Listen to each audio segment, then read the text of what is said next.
આપણી પહોંચી નંદગાંવ. આ તો નંદ બાબાની રાજધાની છે. નંદ બાબાનું રાજ છે, એની પ્રધાન રાજધાની નંદગાંવ છે. નંદગાંવમાં જે આપણી પરિક્રમા આવી, પર્વત ઉપર મંદિર છે. નંદરાયજી, યશોદાજી, કૃષ્ણ બલરામજીના સ્વરૂપો ત્યાં બિરાજમાન છે. અને વ્રજયાત્રા જ્યારે પણ અહીંયા આવે ત્યારે બધાની અંદર એક ઉત્કંઠા હોય. મેં પહેલા જ કહ્યું, ત્રણેય દેવતાઓ પર્વત રૂપે બિરાજમાન છે. એક બરસાનાનો પર્વત, બીજો નંદગાંવનો પર્વત અને ત્રીજો શ્રી ગિરિરાજજી. ગિરિરાજજી એ વિષ્ણુ દેવ રૂપ છે, નંદગાંવનો પર્વત એ મહાદેવજી રૂપ છે અને બરસાનાનો પર્વત એ બ્રહ્માજી રૂપ છે. એટલે ત્રણેય દેવો અહીંયા પર્વત સ્વરૂપે બિરાજમાન છે. ભગવાન જયારે પ્રગટ થવાના છે એમ દેવતાઓને કહ્યું, બ્રહ્માજી આદિને કહ્યું. ભાગવતજીમાં એવી કથા આવે છે, તત્ર ગત્વા જગન્નાથ દેવદેવ વૃષા કપિમ. જ્યારે ભગવાને આજ્ઞા કરી દેવતાઓને કે તમે ભિન્ન ભિન્ન રૂપ ધારણ કરીને વ્રજવાસ કરો, હું વ્રજમાં પધારીશ. અને એટલા માટે જે દેવતાને એ સમયે જે સ્વરૂપ સૂજ્યું એ સ્વરૂપે ત્યાં બિરાજી ગયા.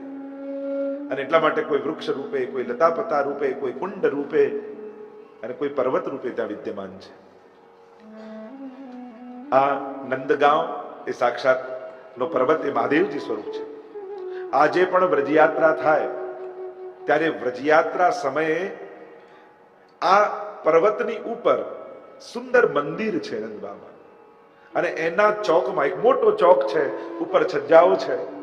અને વ્રજયાત્રામાં નંદ મહોત્સવ આ નંદગામમાં ઉજવાય છે. આ નંદગાંવ પણ એક ગોકુલ છે. જેમ 4 વૃંદાવન છે એમ 4 ગોકુલ છે.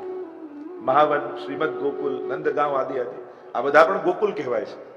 કારણ કે જ્યારે ગોકુલમાં ઉત્પાદ થવા લાગ્યા ત્યારે અન્ય સ્થાનોમાં ઉપનંદના કહેવાથી જેમ મહાવન આદિમાં આવીને વિરાજ્યા, જુદી જુદી જગ્યાએ ગામ વસાવ્યું અને જ્યાં નંદ બાબા ગાયો સાથે રહેતા એ ગોકુલ કહેવાય. એ રીતે જ 4 વૃંદાવન પણ છે. જુદી જુદા સ્થાનોમાં વૃંદાવન વસાવે.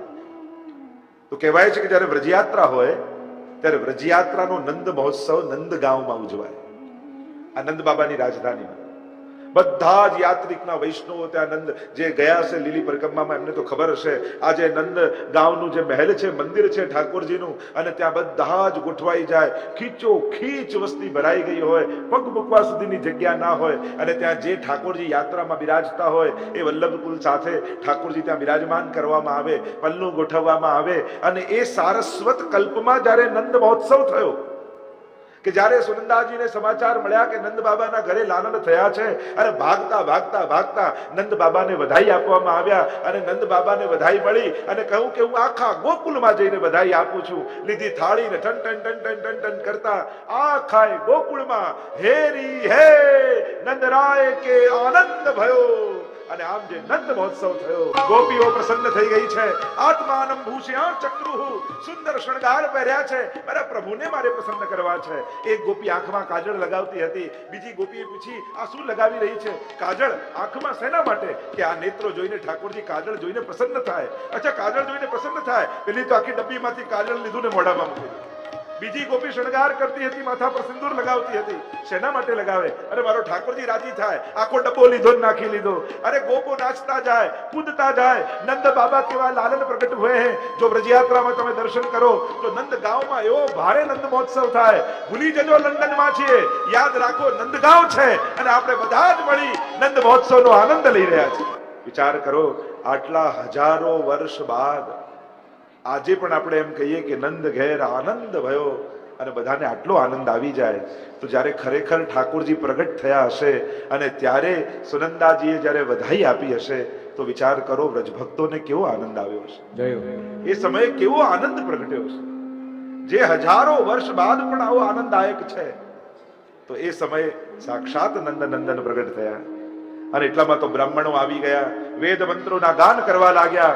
અને હેરી હે નંદરાય કે આનંદ ભયો, અહીં વધાઈ ગાન થવા લાગ્યા. નંદગાંવમાં નંદ મહોત્સવનો વ્રજવાસીઓએ વ્રજભક્તો સાથે મળી સર્વ વૈષ્ણવોએ આનંદ કર્યો.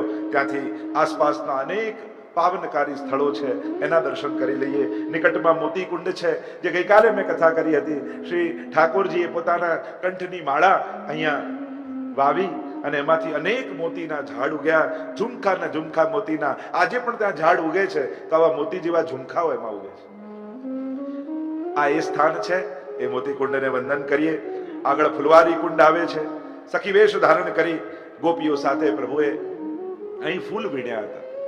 એટલે આ ફુલવારી કુંડમાં સ્નાન પાન આચમન કર્યા. ઠાકોરજીની બેઠક છે. કહેવાય છે કે રાધાજીની વેણી ઠાકોરજી અહીંયા ગૂંથી હતી. એ સ્થાનને વંદન કરીએ. આગળ છે ટેર કદમ. આ ટેર કદમમાં ઠાકોરજી નિત્ય જ્યારે ગૌચારણ કરવા માટે પધારે, કદંબના વૃક્ષની ઉપર ઠાકોરજી ચડી જાય અને ઉપર ચડી સંધ્યાકાલનો સમય થયો હોય અને વ્રજમાં ગોપીજનોને તાપ થયો હોય, યશોદાજી પ્રતીક્ષા કરતા હોય, આવો મેરે ગોવિંદ ગોકુલ કે ચંદા, પ્રભુ વાપસ પધારો. આખા દિવસનો ગોપીઓને વિરહ થયો હોય અને તાપને કારણે પ્રતીક્ષા કરતી હોય પ્રભુની. ઠાકોરજી સમજી જાય કે હવે ફરી ગોકુળ જવાનો સમય થયો છે. ગાય વનમાં દૂર દૂર ચરતી હોય, એમને નિકટ બોલાવવા ઠાકોરજી કદંબના વૃક્ષની ઉપર ચડી જાય અને છેક ઉપર ચડી જાય, અધર પર વેણું પધરાવે અને વેણુનો સ્વર ભરે, વેણુ નાદ કરે અને વેણુનો સ્વર ચારે બાજુ વનમાં વ્યાપી જાય. ગાયો પોતાના કાન ઊંચા કરી લે, અરે ઠાકોરજી વાપસ બુલા રહે. અને દોડતી દોડતી ગાયો એ ટેર કદમ પર તરફ ઠાકોરજી તરફ આવી જાય અને આવી જાય, ભેગી થાય ગાયો. અને હવે પ્રભુ ગાયોને લઈ અને પધારે ગોકુળ તરફ. એટલે જે વૃક્ષ ઉપર ચડી ઠાકોરજી ટેર કરે. ટેર કરું એટલે દૂરથી બોલાવું, હરી કારે કાજર, હરી ઘૂમર, હરી મજીઠી. જુદી જુદી ગાયોના નામ છે. કાજર, ઘૂમર ઓર મજીઠી, સબ ગુણ પૂરન સબે અનૂઠી. પ્રભુની ગાયો પણ સાધારણ નથી. ઘણી ગાયો એવી છે કે એની આંખમાં કાજળ લગાડ્યું હોય ને એવી એની આંખ. એટલે એટલી જે ગાયો હોય એ યુથનું નામ ઠાકોરજી કાજર રાખે. ઘુમર ગાય, મજીઠી લાલ જેવા રંગની ગાય, અનેક પ્રકારની ધોરી એવી સફેદ રંગની ગાય. આવા જુદા જુદા પ્રકારની ગાયોના વર્ણન આવે.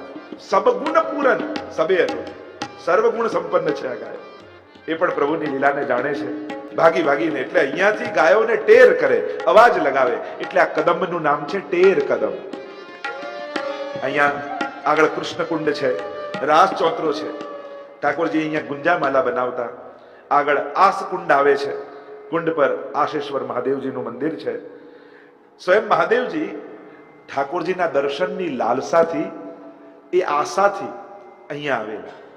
એટલે આ મહાદેવજીનું નામ છે આશેશ્વર મહાદેવ. ભગવત દર્શનની ઈચ્છા છે અને એટલા માટે એ આશા લઈને આવેલા. એના પણ વર્ણનો અનેક પ્રકારથી કરવામાં આવે છે કે જ્યારે નંદ ગામમાં નંદ મહોત્સવનો આનંદ થવા લાગ્યો અને ધ્વનિ ત્રિલોકમાં વ્યાપ્યો, નંદ ઘેર આનંદ ભયો, નંદ ઘેર આનંદ ભયો. કૈલાસમાં સમાધિ લગાવીને વિરાજેલા મહાદેવજી, સમાધિ તૂટી. અરે આ શોર ક્યાંથી આવે છે? નારદજીએ કહ્યું કે આપ જેનું ધ્યાન ધરો છો ને એ જ પ્રભુ બાલક બનીને બ્રજમાં પ્રગટ થયા છે. મહાદેવજી કહે, નારદજી કંઈક એવું ગોઠવો ને કે નંદ મહોત્સવના મને દર્શન થઈ જાય. નારદજી કે પણ આ વેશમાં આપને કોણ જવા દે? આમ સર્પ લટકાડ્યા હોય ને આ રીતે આ વેશમાં આપને કોઈ ત્યાં નંદ મહોત્સવમાં ન પ્રવેશવા દે. શું કરવું? એમ કરો, જોગીનો વેશ ધારણ કરો. અને જોગીનો વેશ ધરાવ્યો, બબૂત લગાવી, વાગાંબર ધારણ કર્યું, હાથમાં ચીમટું આપ્યું, કહ્યું કે અલખ નિરંજન કરતા પહોંચી જાઓ. મહાદેવજી એ આશાથી આવ્યા કે ઠાકોરજીના દર્શન થશે. જોગીનો વેશ લઈને આવે. આજે પણ હવેલી પરંપરામાં જ્યારે રાધાષ્ટમી આવે ત્યારે જોગી લીલા ઠાકોરજીની આગળ થાય. કાહુ જોગિયા કી નજર લાગી અને જોગીના પદ ગવાય. આ ગયે મહાદેવજી નંદાલય કે ચોક મેં અલખ નિરંજન કરતે હુએ આए. અને સોનાના થાળમાં રત્નો ભરેલા છે. યશોદાજી લઈને આવ્યા આપવા માટે. બાબા કહેને લગે ये सब नहीं चाहिए, देना हो तो तुम्हारे लालन का दर्शन कराओ. मैं तो भगवत दर्शन की आशा से आया हूं. એટલે આ આશેશ્વર મહાદેવ.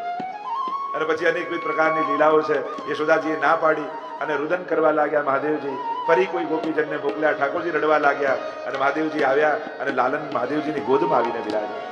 અરે કાશી છોડ કે મેં तुम्हारे लालन का दर्शन करने आया, दर्शन तो करा. અને યશોદાજી હાથમાં લીધેલા લાલનને ખોળામાં આપ્યા મહાદેવજીના અને गोद में लेकर बैठ गए महादेव जी लालन को. छोटे छोटे चरणारविंद को मस्तक पे लगाने लगे, छोटे छोटे श्रीहस्त को हृदय में लगाने लगे. યશોદાજી વિચાર કરે કે આ નજર ઉતારો છો કે પોતાની ઉતરડાઓ છો, तो कि हमारे तो ऐसे ही उतरती है हिमालय में। पर ठाकुर जी ने यहाँ भक्तों की आशा पूरी की है। प्रत्येक देवी देवताएं जो ब्रज में विराजते हैं वो सभी भक्ति करने विराजते हैं।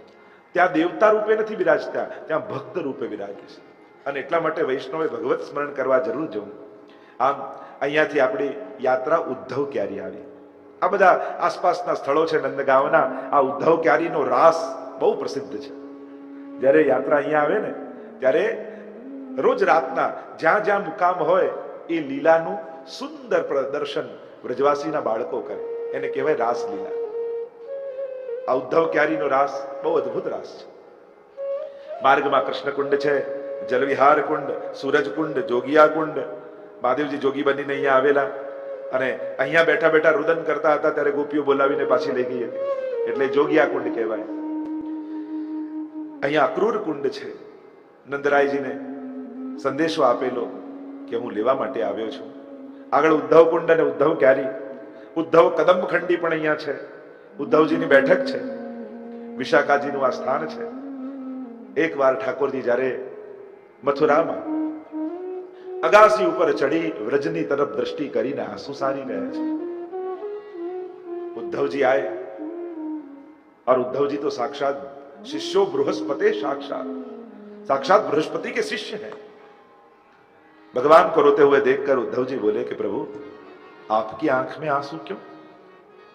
तब प्रभु ने कहा उद्धव मोहे ब्रज बिसरत नहीं, ब्रज भूलाતું નથી. और विचार करो 7 દિવસ આ ભાવાત્મક વ્રજની સાથે આપણે રહ્યા તો એમ થશે કે આ ક્યારે ભૂલાશે નહીં. તો જેણે વ્રજનો વાસ કર્યો હોય, જે વ્રજ માટે પધાર્યો હોય, એ ઠાકોરજી વ્રજને કેમ ભૂલી શકે? આગળ હાઉ બિલાવનું સ્થાન આવે છે. આ હાઉ બિલાવનું સ્થાન એવું સ્થાન છે કે ઠાકોરજી નાના હતા ને અને ચાલતા નવું શીખ્યા, અને જ્યાં પગ ફૂટ્યા, ચરણ આવ્યા, હવે તો ઝાલ્યા ના રહે. આપણે બધાની તકલીફ જ એ હોય ને, બાળક નાનું હોય ને તો ચાલશે ક્યારે, ચાલશે ક્યારે, ચાલતું થાય તો કે બેસશે ક્યારે, બોલતું ના હોય તો ક્યારે બોલશે, બેટા આટલું બોલ, આમ બોલ, આમ બોલ, બોલતા શીખી જાય. આ તું ચૂપ રહે તો સારું. પ્રભુ પણ જ્યાં ચાલતા શીખ્યા, ચલવન શીખવત યશોદા ભૈયા, આંગળી પકડીને યશોદાજી આમ ચલાવે અને પછી દૂર રહીને ઉભા રહી જાય. હાલ હાલા આવ તો, અને ઠાકોરજી દોડતા દોડતા દોડતા એવા વાંકા થાય અને પડવા જાય એટલે યશોદાજી દોડતા લઈને ગોદમાં લઈ. દુનિયાને ચલાવનારા પ્રભુને અહીંયા યશોદાજી ચલાવતા શીખવે છે. અને હવે જ્યારે પ્રભુ ચાલતા થઈ ગયા, અને ઘણીવાર તો એવું કરે, યશોદાજી કામમાં લાગેલા હોય અને ભાગતા ભાગતા નંદાલયની બહાર નીકળી જાય. અરે બહાર નીકળી જાય, ઘણીવાર ગૌશાળામાં જતા રહે. મૈયાને બીક લાગી, અરે આ કંસના અસુરો આટલા ઉત્પાત કરે છે, ક્યાંક નંદાલયની બહાર નીકળી જશે અને મારા લાલનને કોઈ ઉપાડી જાય તો શું કરું કે મારા લાલન નંદાલયની બહાર જાય જ. એટલે યશોદાજીએ મોટા મોટા પથ્થરના બિલાડાઓ બનાવ્યા અને એનું નામ રાખ્યું હાઉ બિલાવ. અને નંદાલયનો જ્યાં ચોક આવે ને પૂરો થતો હોય, જેમ આપણે સિંહપોળ આવે, અને ત્યાં બહાર આ હાઉ બિલાવની મૂર્તિઓ મૂકી દીધી. આજે પણ જે વિદ્યમાન છે, પ્રાચીન કાળમાં 6 હતી, હવે 4 બચી છે. એને કહેવાય હાઉ બિલાવ. આવા મોટા મોટા અસુર જેવા મુખના બિલાડા. અને લાલન જવા જાય ને, દેખ લાલા नंदालय के बाहर हाउ बिलाव बैठो है और तू वहां जाएगा तो तुमको पकड़ के ले जाएगा. लालन डरी जाए, ना ना मैया मुझको बहुत डर लगे बिलाव से. भागता भागता यशोदाजी પાસે આવી અને પાછા કંઈક કામમાં લાગ્યા હોય અને ભૂલી જાય લાલન હાઉ બિલાવનો ડર, એટલે પાછા દોડતા દોડતા જાય અને દ્વાર પાસે આ હાઉ બિલાવને બેસેલા જુએ, એટલે પાછા ભાગતા ભાગતા ભાગતા આવીને ઠાકોર યશોદાજીને ચોંટી જાય. આવા હાઉ બિલાવ ઠાકોરજીની આજ તો લીલા છે. આજ લીલાનો આનંદ છે. ક્યાંક એ સર્વ સમર્થ પણ છે અને ક્યાંક ભક્તો માટે અબૂધ પણ બની જાય છે, અસમર્થ પણ બની જાય છે. આવ બિલાવના વંદન કરીએ. આગળ પૂર્ણમાસીનું મંદિર આવે છે. કહેવાય છે કે સાંડિલ્ય નંદરાયજીના પુરોહિત અને એમની પત્ની આ પૂર્ણમાસીનું મંદિર અહીંયા છે, જેથી મનોકામનાઓ પૂર્ણ થાય. અંજનોખર ગામ આવે છે, અંજન કુંડ છે, અંજની શિલા છે. આજે પણ એ શિલા એવી છે, ઠાકોરજી અહીંયાથી હાથ ઘસીને સ્વામીજીને કાજલ લગાડ્યું. આંજની શિલા કહેવાય. આજે પણ તમે હાથ ઘસો ને, તમે હાથમાં કાળાશ ના દેખાય, પણ હાથ ઘસીને આંખમાં લગાવો તો તમારી આંખમાં એવું લાગે જાણે તમે કાજલ લગાડ્યું. આ અંજની શિલા એવી સિંદૂરી શિલા, અનેક પ્રકારની શિલાજીઓ છે કે જ્યાં આજે પણ ઠાકોરજીની આ બધી લીલાના અનુભવ થાય છે. આગળ જાવ ગામ આવ્યું, જાવ ભટ્ટ અહીંયા છે. આ સ્થાન એ છે જાવ ગામ. શરદની રાત્રિ આવી, ઠાકોરજીએ ગોપીજનોને વચન આપ્યું હતું कि वो शरद की रात आएगी तब मैं तुम्हें महारास का अनुभव कराऊंगा. અને ઠાકોરજી આવ્યા વૃંદાવનમાં અને અહીંયા આવ્યા જાવ ગામ. એક વિશાળ વૃક્ષની નીચે ઉભા રહી ઠાકોરજીએ વેણુનો નાદ કર્યો. અને આ વેણુનાદની લીલા તો રોજની લીલા છે. આવા અનેક સ્થાનો બ્રજમાં છે. રાસના અનેક સ્થાનો છે, ઝૂલાના અનેક સ્થાનો છે, હિંડોળાના અનેક સ્થાનો છે, માખણ ચોરીના અનેક સ્થાનો છે, નંદ મહોત્સવના અનેક સ્થાનો છે. નિત્ય લીલા નિત્ય નવતમ સુધી ન પામે પાર. અને વેણુનાદ કર્યો એટલામાં અનેક ગોપીજનો સામે આવીને ઉભા રહી ગયા. પોતપોતાના ગૃહ કાર્યમાં લાગેલા ગોપીજનો પ્રભુના નાદનો સ્વર સાંભળ્યો અને દરેકને એમ લાગ્યું જાણે ઠાકોરજી અમારું નામ લઈ લઈને વેણુનાદ કરી રહ્યા છે. વેણુના સ્વરમાં પોતાના નામ સંભળાય અને પ્રભુ हमको बुला रहे हैं. ગૃહ કાર્ય છોડીને ભાગી ગોપીજનો અને જ્યાં પ્રભુ વેણુનાદ કરતા હતા ત્યાં આવીને ઉભી રહી ગઈ.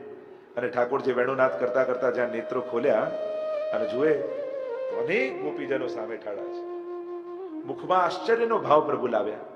સ્વાગતમ વો મહાભાગા પ્રિયમ કિમ કરવાણી વ્રજસ્યાનામયમ કશ્ચિત મૃતાગમન કારણમ. અરે ગોપીઓ, અહીંયા કેમ આવે છે? તમારું હું શું પ્રિય કરું? અને આમ અડધી રાતના સ્ત્રીએ વનમાં આવું ઠીક નથી. જાઓ, તમે પાછા ઘરે જાઓ. એટલે આ ગામનું નામ પડ્યું જાઓ, કારણ કે અહીંયાથી ઠાકોરજીએ ઘરે જવાનું કહ્યું. देखो प्रभु के जो मुख से निकले हुए शब्द है ना, वो व्रजवासियों ने अलग अलग रूप से अभी भी संग्रहित करके रखे. ગામના નામ રાખ્યા, કુવાના નામ રાખ્યા, સરોવરના નામ પડ્યા. આ બધા નામ પાડી પાડી આજે પણ ઠાકોરજીની લીલાઓને ત્યાં જીવંત રાખી છે. તો પ્રભુએ પાછા જવાનું કહ્યું, પરીક્ષા કરી, ધર્મોપદેશ કરવા લાગ્યા. અરે સ્ત્રીનો ધર્મ તો આ છે, પતિની સેવા કરવી, ઘરમાં તમારા સ્વજનો તમારી પ્રતીક્ષા કરતા હશે, નિર્ધન હોય, રોગી હોય, વૃદ્ધ હોય, સેવા કરવી એનો ધર્મ છે. તમારે પાછા જવું જોઈએ, અહીંયા ન આવવું જોઈએ, તમે સ્ત્રી છો. ગોપીઓ કહેવા લાગી, પ્રભુ એક વસ્તુ યાદ રાખો, આપની વેણુ સાંભળીને સાંભળતાની સાથે દેહ બુદ્ધિ તો ત્યાં જ સમાપ્ત થઈ ગઈ. અહીંયા કોઈ સ્ત્રી નથી આવી, અહીંયા તો અલ્પાનંદ પૂર્ણાનંદનો અનુભવ કરવા માટે આવ્યો છે. અહીંયા તો જીવાત્મા પરમાત્માને મળવા માટે આવ્યો છે. એટલે પ્રભુ આપ જે ધર્મની વાત કરો બધી જ સાચી, પણ એ સ્ત્રીના ધર્મો છે. અહીંયા કોઈ સ્ત્રી નથી, અહીંયા કોઈ પુરુષ નથી, અહીંયા તો કેવલ પરમાત્મા અને જીવાત્મા છે. અને આ ભાવ થાય તો જ રાસ થઈ શકે. તો આ જાવ ગામ અહીંયા નામ પડ્યું. મનિહારી કુંડ છે. ઠાકોરજીની મનિહારી લીલા ગાવામાં આવે છે. શ્યામ ચૂડી બેચને આયા, એવા ભજનો ગવાય છે કે ઠાકોરજી ચૂડી વેચવાનો વેશ લઈને એકવાર અહીંયા આવ્યા સ્વામીજીના ઘરમાં. ચૂડી લો, ચૂડી લો, ચૂડી લો કરતા કરતા અને સ્વામીજીને થયું, અરે ચૂડી વેચવા વાળો આવ્યો. અને નાની કન્યા હોય એને બહુ આકર્ષણ હોય ચૂડીમાં. બધી સખીઓને ભેગી કરી લીધી અને બધી સખીઓને ભેગી થઈ ગઈ. અને પ્રાચીન કાળમાં એવું નહીં, જે ચૂડી વાળો હોય ને એ જ ચૂડી પહેરાવે. એટલે બધા લાઈનસર ગોઠવાઈ ગયા. પોતાનો ડબ્બો ખોલી લીધો. હા, કોને કઈ ચૂડી જોઈએ છે? પેલી કે મને લાલ જોઈએ, પછી કે મને લીલી જોઈએ, પછી કે મને સફેદ જોઈએ. અને બધાને પહેરાવતા પહેરાવતા હવે હાથ પકડ્યો સ્વામીજીનો અને એવી ચૂડી કાઢી કે સ્વામીજીના હાથમાં ફસાઈ ગઈ. ન અંદર જાય ન બહાર નીકળે. અને એમ કરીને ઠાકોરજી રાધાજીનો હાથ છોડતા જ નથી. અને રાધાજી સમજી ગયા કે આ કોઈ સાધારણ ચૂડી વાળો નથી લાગતો, આ જરૂર કૃષ્ણ લાગે છે.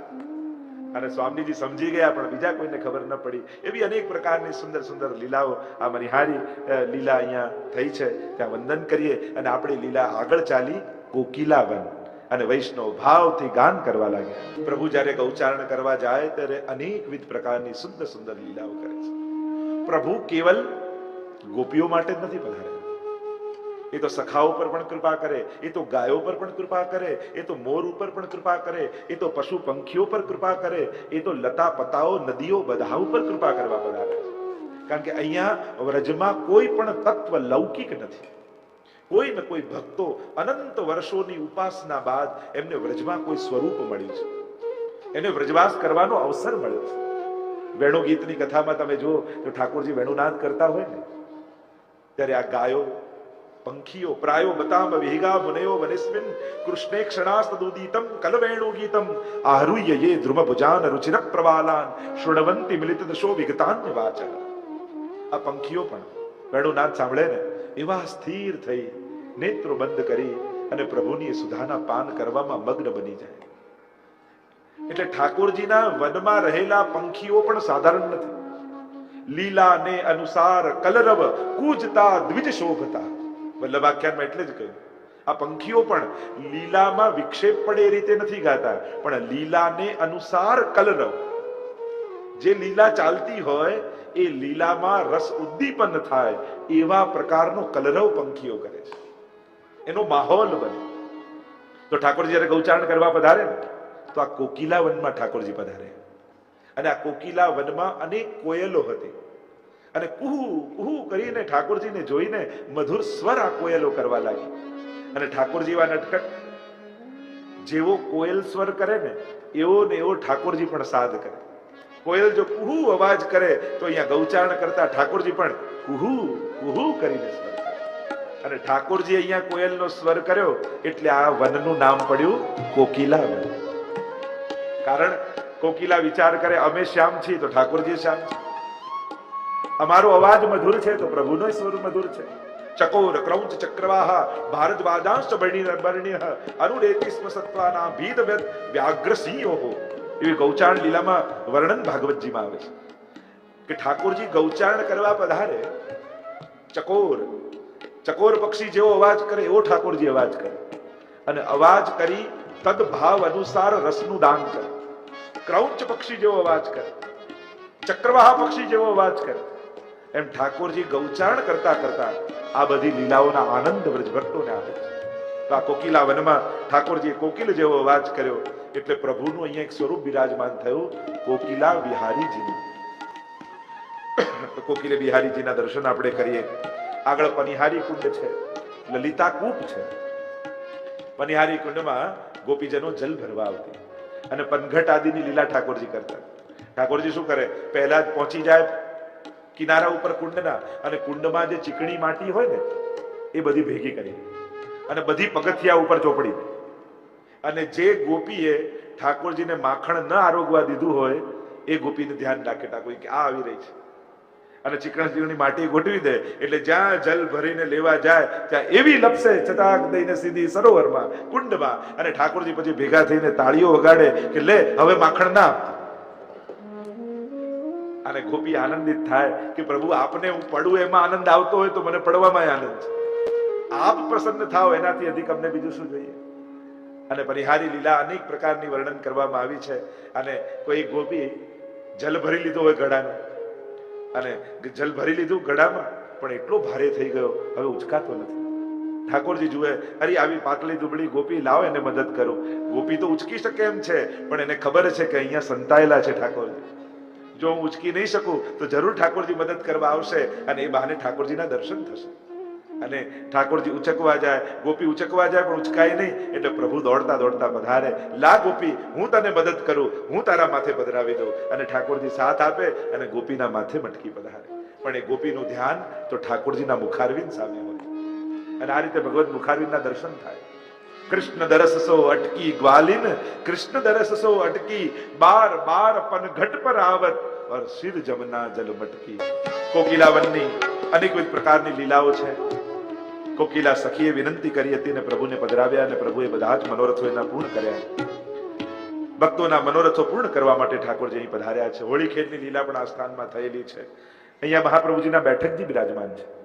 શ્રી મહાપ્રભુજી અહીં પધાર્યા, 1 માસ સુધી 1 મહિના સુધી અહીં બિરાજ્યા. ભાગવતજીનું પારાયણ મહાપ્રભુજીએ કર્યું. ચતુરા નાગા અહીંયા રહેતા અને કહ્યું કે અમારા સાધુઓને અહીંયા આપ ભોજન કરાવો. નિમ્બાર્ક સંપ્રદાયની પરંપરાને માનનારા અમારા સાધુઓને ભોજન કરાવો. મહાપ્રભુજી સેવકોને કહ્યું 5 શેર દૂધ લઈ આવો. 5 શેર દૂધ લઈને આવ્યા અને મહાપ્રભુજીએ કહ્યું કે હવે આની ખીર બનાવો. કહ્યું કે આટલા દૂધમાં ક્યાંથી 1000 સાધુઓ જમે. મહાપ્રભુજી કહ્યું તમે કરો તો ખરા. અને જ્યાં બનાવતા હતા ત્યાં મહાપ્રભુજી પધાર્યા, પોતાની દિવ્ય દ્રષ્ટિ એમાં પધરાવી, અને આટલા દૂધમાંથી 1000 સાધુઓનું પેટ ભરાઈ ગયું. એવી લીલા આ બેઠકજીમાં થઈ છે. અહીંયા મહાપ્રભુજીને વંદન કરીએ. કહેવાય છે કે ગોવિંદ કુંડ ઉપર ચતુરા નાગાની સમાધિ ત્યાં છે અને આગળ આપણી પરિક્રમા ચાલી પાંડવ ગંગા પર આવી. કહેવાય છે કે વનવાસ સમયે પાંડવોએ અહીંયા નિવાસ કર્યો અને અર્જુને બાણ છોડી અહીંયાથી ગંગાજી પ્રગટ કર્યા એટલે આ સ્થાનને કહેવાય પાંડવ ગંગા. આ પાંડવ ગંગામાં સાક્ષાત ગંગાજી પ્રગટ થયા. દ્રૌપદીએ પૂજન કર્યું અને ગૌદાન અહીંયા કર્યું હતું એટલે આ સ્થાન ઉપર ગૌદાનની મહત્તા છે. આગળ બડી બેઠન, છોટી બેઠન, ચરણ ગંગા. એક વખત ઠાકોરજી આ અહીંયા પધાર્યા અને એક આખું ગોપ વેશ ધારણ કરીને પ્રભુ આવેલા અને અહીંયા એક પર્વત હતો એને પોતાની ટચલી આંગળીમાં ઉચકી લીધો ગિરિરાજજીની જેમ. અને ત્યારે ગોપોએ ઠાકોરજીના ચરણની વંદના કરી અને ચરણ ધોયા અને ચરણ ધોયા એટલે અહીંયા ચરણ ગંગા પ્રગટ થઈ એમ કહેવાય. આગળ રાસોલી ગામ આવ્યું. ઠાકોરજીએ શંખચૂડ નામના અસુરનો ઉદ્ધાર અહીંયા કર્યો. આ રાસોલીમાં પ્રભુ અને દાઉજી રાસ કરી રહ્યા હતા એટલામાં ગોપીઓને આ શંખચૂડ ઉપાડી ગયો. ઠાકોરજીએ ઉદ્ધાર કર્યો અને આ શંખચૂડનો અહીં ઉદ્ધાર થયેલો આ સ્થાનનું નામ રાસોલી છે. ગોકુલનાથજીના બેઠકજી અહીં બિરાજમાન છે. ભાગવતનું પારાયણ ગોકુલનાથજીએ કર્યું. પ્રભુના ચરણ ચિહ્ન અહીંયા બિરાજમાન છે. કદમના વૃક્ષોમાં શ્રીનાથજી બાવાની બેઠક અહીં બિરાજે છે. આગળ પરિક્રમા ચાલી વિહાર વનમાં આવ્યા. આગળ દહેગામ આવ્યું, દધીગામ જેને કહેવાય. પ્રભુએ અહીંયા દધી વલોવેલું અને એટલા માટે આ કુંડનું નામ દધી કુંડ પડ્યું છે. આગળ કોટવન આવ્યું. આ કોટવન પરમ દિવ્ય સ્થાન છે. કોટવન અતિ પ્રાચીન છે જેને કોટવન કહેવામાં આવે. લતા પતાથી કોટોથી ઘેરાયેલું આ કોટવન છે. અનેક ઝાડીઓની આડ છે એટલે આને કોટવન કહેવાય. અનેક પ્રકારની લીલાઓ છે. એકવાર રાષ્ટ્ર લીલામાં કોટવનની એમ કહેવામાં આવે છે કે એકવાર યશોદાજી લાલનને બોલાવ્યા અને કહ્યું, લાલન, મેં સાંભળ્યું છે કે તું વ્રજભક્તો સાથે રાસ કરે છે. કૃપા કરીને મને પણ એક દિવસ રાસના દર્શન કરાવો. ઠાકોરજી કહે કે હું તો રાસના દર્શન કરાવું પણ ગોપીઓ આપને જોશે ને તો એમને સંકોચ લાગશે. આપની સન્મુખે રાસ નહીં કરી શકે. તો યશોદાજી કહ્યું, ઠીક છે, હું આ વનના કોટની પાછળ સંતાઈ જઈશ. જે ઘેરું વન છે ને એની પાછળ સંતાઈને આડ કરીને હું તમને તમારી રાસલીલાના દર્શન કરીશ.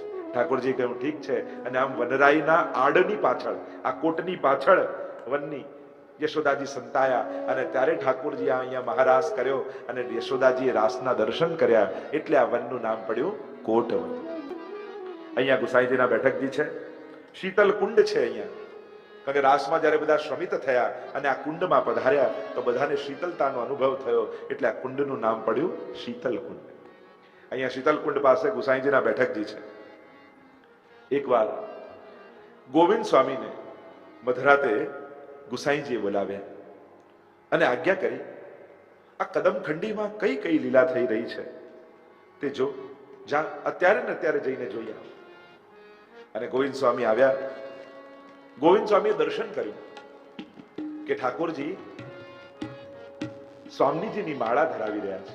પણ રાસ કરતા કરતા એવો આનંદ થયો કે સ્વામીજીના કંઠમાંથી મોતીની માળા તૂટી ગઈ. તો ઠાકોરજી એક એક એક એક એક મોતી વીણી રહ્યા છે. સ્વામીજીએ કહ્યું, આ બધા જ મોતીની માળા મને પાછી બનાવીને ધરાવો, નહીં તો રાસ નહીં કરું. અને ઠાકોરજી એક એક એક એક મોતી વીણે છે. પાછા બધા મોતી વીણ્યા. પાછી વીણીને મોતીની માળા સિદ્ધ કરી અને ઠાકોરજીના કંઠમાં પાછી ધરાવી.